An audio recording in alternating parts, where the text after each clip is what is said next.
Behind me is a very interesting algebraic problem. We have a unique polynomial in this form, and we have that its range is this interval whenever this bound is obeyed. Now, you want to find a, b, and c. Basically complete this polynomial. And of course, we're assuming that the coefficients a, b, and c should be real numbers. So, how do we do this problem? Seems kind of strange, right? Bounding a polynomial.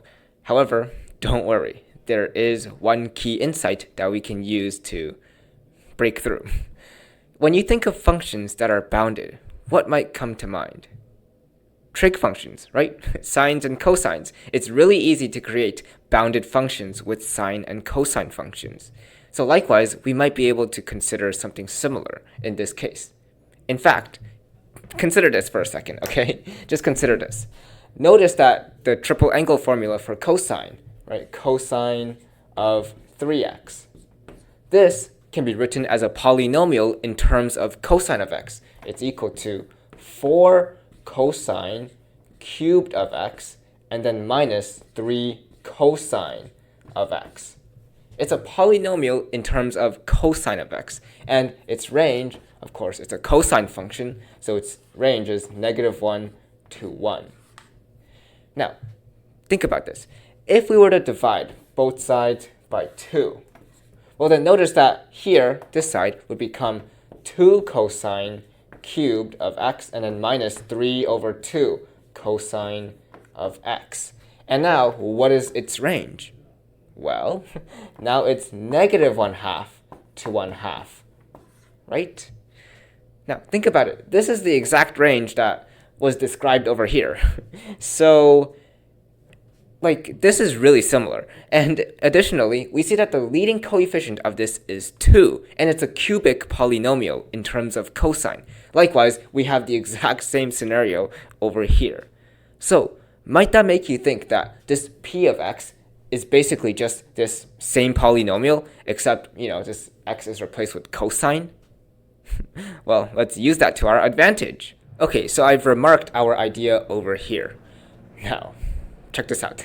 We have x to be a bounded expression, so we can maybe write x in terms of some cosine expression. How do we do that? Well, notice that we can write let x equal to, and to determine this cosine expression, well, we know that it's between 8 and 10, so there's an interval gap of 2, right? And that's perfect because a regular cosine expression also has an interval gap of 2, -1 to 1. But we have to shift that interval a bit. So we shall shift that, right? We shall shift that by, looks like it's going to be 9, right? So -1 to 1 gets shifted to 8 to 10. Perfect.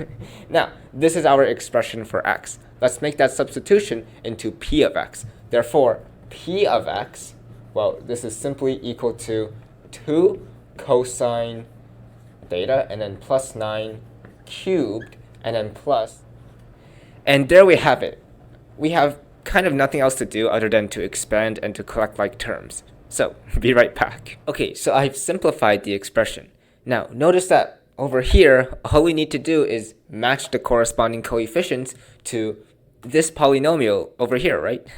Now, if we take the leading coefficient, it matches already, which is perfect. So, all we need to do is consider the other degrees. Degree 2, this is the coefficient, and according to this one, well, it should be 0. So, this degree 2 coefficient here, 54 plus a, we know it should be equal to 0, right?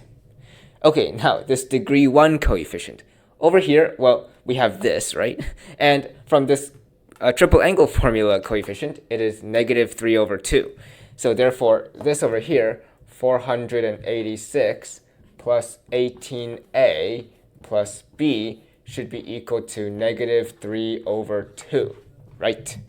And finally, this constant term over here should be 0. So therefore, we have that 1458 plus 81a plus 9b plus c should be equal to 0. And there we have it.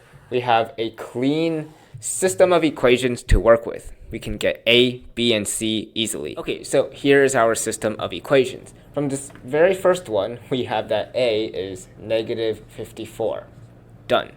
Okay, now onto the second equation. Notice that we have A already, right? We have this. So A is already found. We just need to find B from here. It turns out that if you rearrange, you get that B is equal to 969 over 2. I'm skipping the details. You can just rearrange. Okay, now on this third equation, we have A and B, so we can just rearrange for C. And once again, I'm skipping the cumbersome calculations. C is just going to be equal to negative 2889 over 2. And there we have it. We have all of the desired values, the desired coefficients of p of x, which is precisely what we want to find, and we are done. So yeah, I guess the main takeaway from this problem is that when you see a weird problem setting, like bounding a polynomial, try to think of another concept in which this same idea would make sense. For instance, we thought about the cosine triple angle formula and how it's a polynomial in terms of cosine of x and how it has a very neat bound, right? So this allowed us to facilitate many of the reasoning to follow in the solution. And also, I will remark that nowhere in this solution did we prove that it's a unique polynomial. After all, it was given to us. The work to actually prove that this is unique is actually quite challenging, and the advanced math that you have to use is very much involved. So we're not going to bother with that now. So that's the problem for now. I hope you enjoyed it. I hope you found it interesting. If you did, then please consider dropping a like and subscribing. Thank you very much. Bye.